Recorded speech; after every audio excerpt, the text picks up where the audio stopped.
Donc la première étape, c'est assez simple. C'est de cueillir le pissenlit. Donc on s'en va en campagne, trouver un beau champ de pissenlit. On garde sur les fleurs qui sont ouvertes au complet, des plus belles fleurs. Et on essaye de ne pas prendre la tige parce que la tige est amère.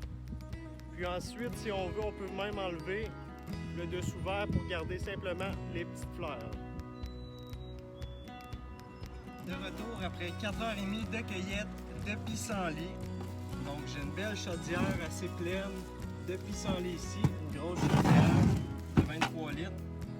La prochaine étape va consister à retirer la base verte du pissenlit pour garder juste les pétales. On va aller chercher le petit goût sucré dans notre vin et éviter qu'il y ait trop d'amertume si on garde la base. Donc, après 5 heures d'équeutage de feuilles et de tiges de pissenlit, il me reste pas mal juste les pétales à l'intérieur.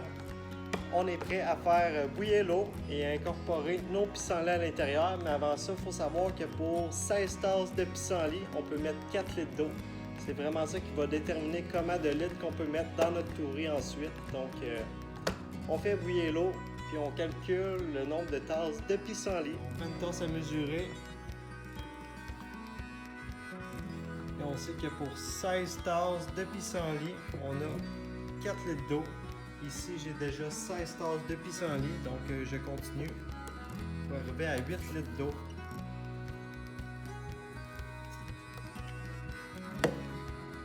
Finalement, ici, j'ai un 16 tasses de pissenlit. Ici, j'ai un 8 tasses de pissenlit et un autre 8 tasses de pissenlit. Donc, je vais être bon pour faire un mélange d'environ 18 litres. Donc, on va faire bouillir de l'eau dans des chaudrons, puis on va incorporer les fleurs de pissenlit à la suite.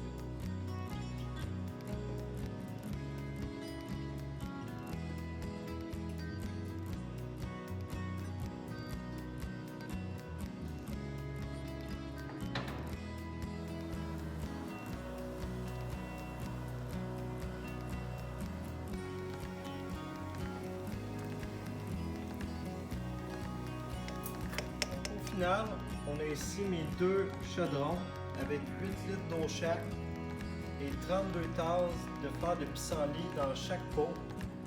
Donc ça devrait me donner un mélange d'environ 16 à 18 litres.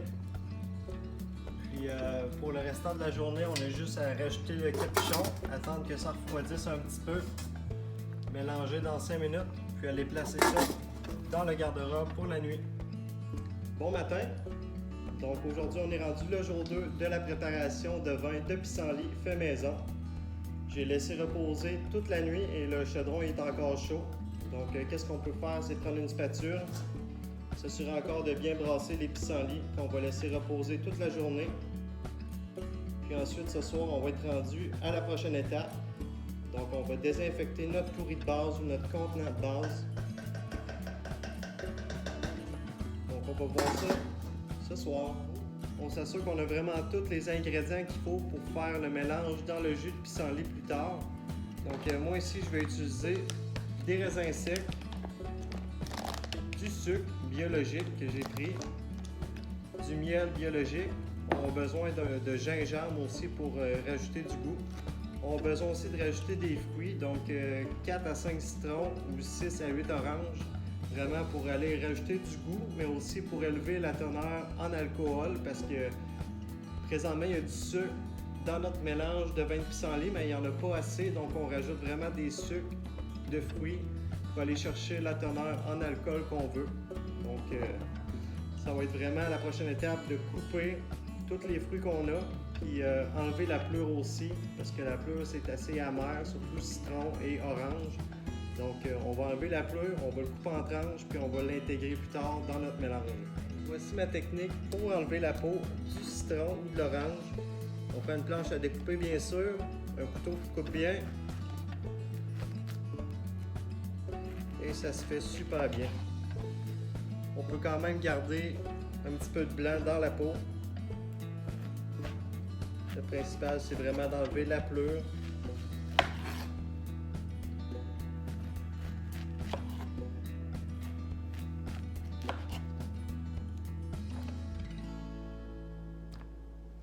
Donc, on essaie de couper en petites tranches la peau, on peut la mettre au compost et l'étendre dans le jardin.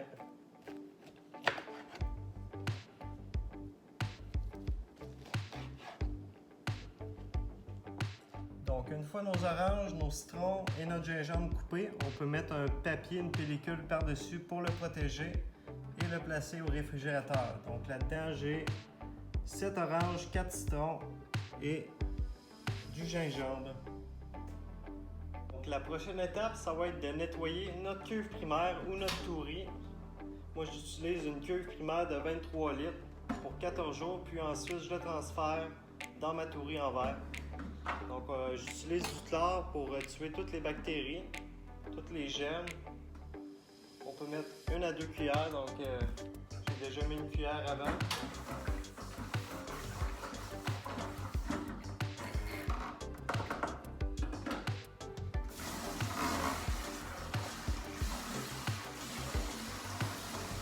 On ajoute de l'eau. On s'assure de bien frotter partout.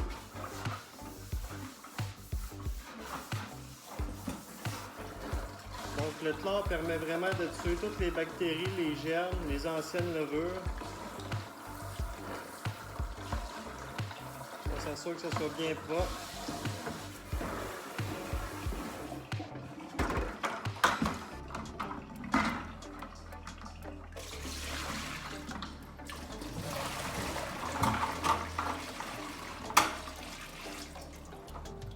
On peut sentir aussi pour être sûr que ça sent plus de chlore. Donc, ça sent plus de chlore.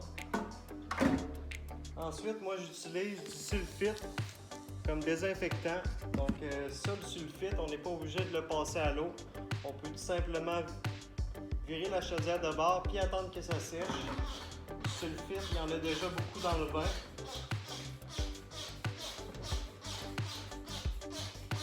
Mais si on veut, on peut aussi l'essuyer avec un linge propre.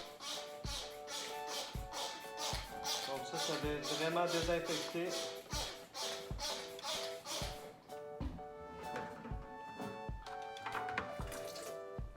Donc on vide le contenant à l'envers et on attend que ça sèche. On peut attendre au-dessus de 3 heures pour continuer à la prochaine étape. On fait le même processus avec le couvercle. On est rendu ici au filtrage de notre jus de pissenlit. On va prendre un tamis. On va venir chercher les pissenlits. Puis ce qu'on veut, c'est vraiment récupérer le jus.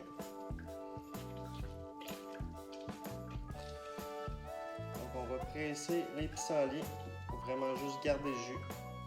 On fait ça pour nos 2 chaudières. Et on passe à l'étape suivante ensuite.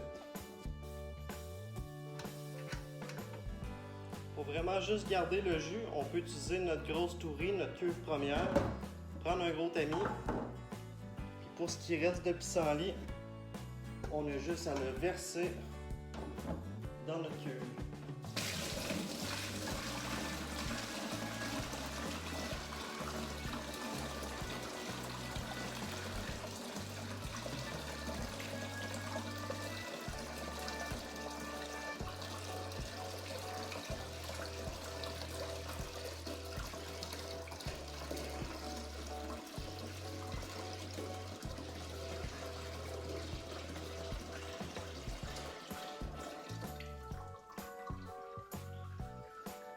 Ensuite, on peut laver notre cuve ici.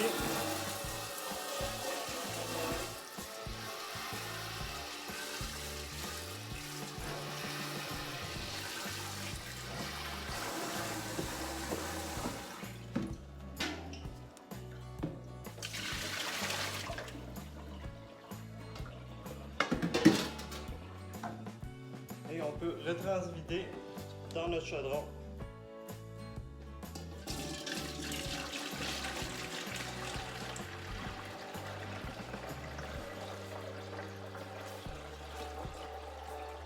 On peut refaire ça 3-4 fois pour être sûr qu'on a vraiment tout filtré les fleurs de pissenlit pour juste garder le jus.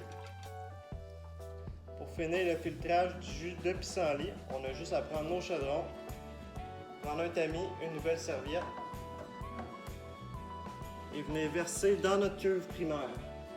Ensuite, on va passer à la prochaine étape.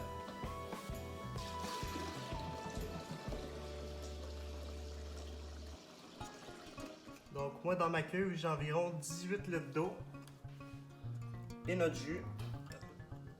Pour la prochaine étape, on est rendu à rajouter les sucres dans notre jus de pissenlit pour faire élever la densité de notre jus avant de rajouter les levures. Ce qu'on cherche à atteindre, c'est une densité de soit 1070 à 1090 pour ensuite rajouter les levures qui vont bien agir dans cette densité-là.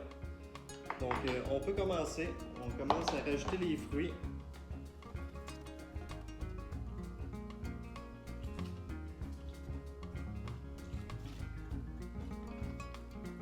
Donc si on se souvient bien, moi j'ai mis 4 citrons et 7 oranges avec du gingembre. Donc on va être capable d'aller chercher un taux d'alcool d'environ 14 à 16 %.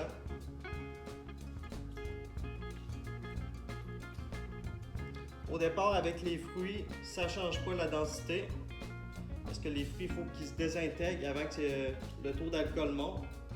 C'est vraiment avec le sucre et le miel qu'on va pouvoir voir la densité monter instantanément. Donc, on peut rajouter le petit jus.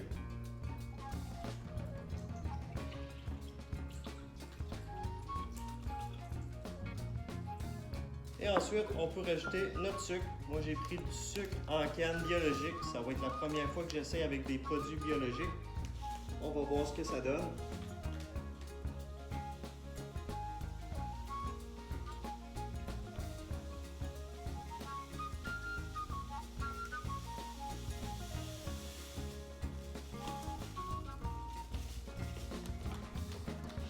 Donc ici, j'ai rajouté un 900 g de sucre. On va rajouter du miel aussi. On peut mettre 250 ml. C'est approximatif. L'important, c'est vraiment d'avoir notre densité avant de mettre les levures. Et puis, on peut rajouter du sucre.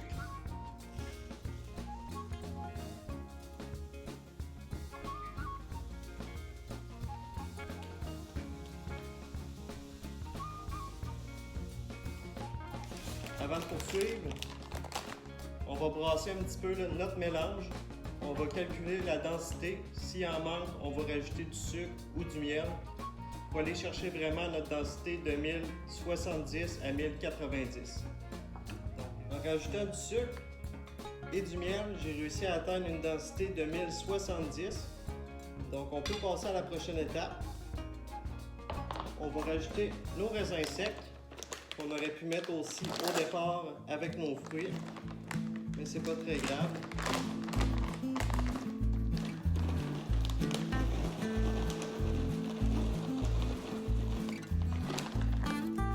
Ensuite, on va rajouter nos cocos de chêne.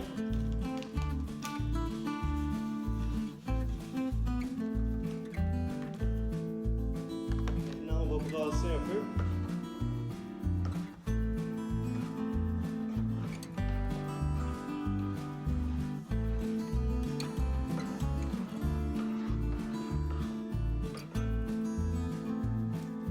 Ça va être le temps de rajouter la bentonique qu'on peut facilement trouver dans des boutiques de vin.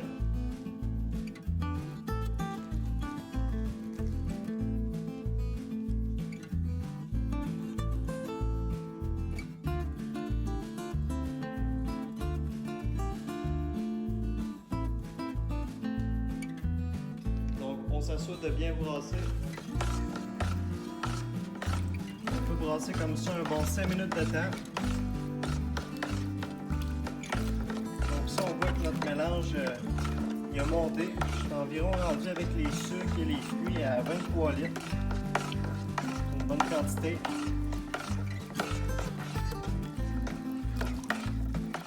Donc on peut y aller dans les deux sens.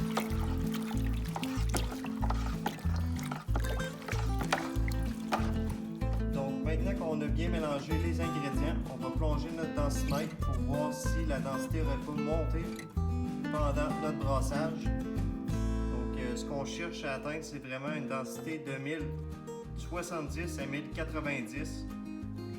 Donc on plonge le densimètre, on fait tournoyer. Et comme qu'on peut voir, on a une densité d'approximativement 1090. C'est la densité qu'on recherchait dans notre vin. Donc on est prêt à poursuivre avec les levures. Avec les levures, on a juste à saupoudrer sur le dessus et laisser agir ensuite. Pas besoin de le brasser. Ça va agir tout seul.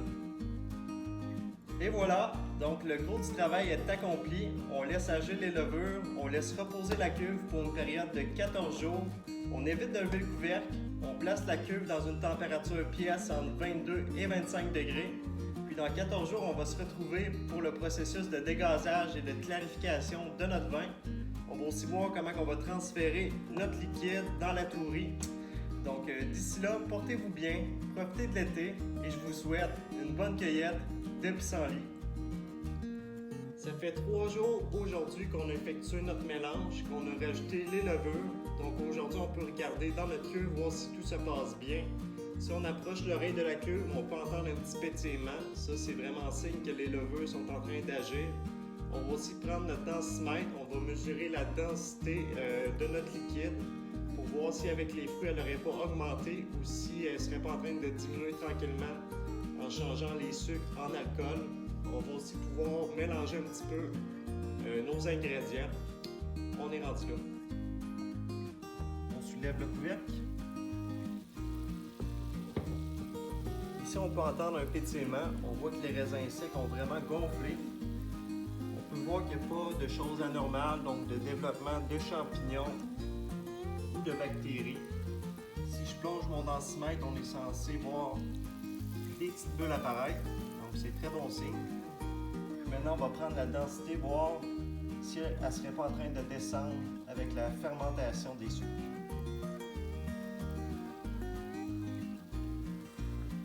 Donc on est rendu à une densité d'approximativement 1070. C'est très bon signe.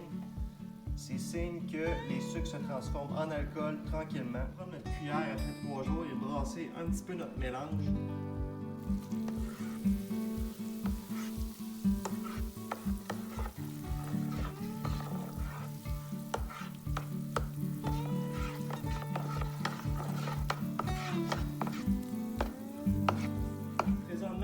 Odeur d'alcool qui sort, une odeur qui semble sucrée aussi. C'est très normal. On peut voir un beau pétillement. Donc on remet le couvercle sur la cuve. Et voilà, c'est déjà tout pour aujourd'hui. On est allé vérifier à l'intérieur de notre cuve qu'il n'y avait pas eu apparition de champignons ou moisissures. On a pu voir aussi avec le pétillement et les bulles que les levures sont en train de bien nager dans notre mélange. Notre densité à partir de 1090 est rendue à 1070. Ça, c'est signe que les sucres se transforment tranquillement en alcool. Donc, tout se passe bien dans notre cuve. On remet le couvercle. On évite de lever pour rien. On ne veut pas que l'air rentre à l'intérieur de la cuve. Ça pourrait faire oxyder notre vin. C'est pas ce qu'on souhaite. On viendrait vraiment perdre toute l'énergie, le temps qu'on a mis dans notre vin pour la qualité. Donc, il reste juste à patienter encore 12 à 15 jours avant de passer à la prochaine étape.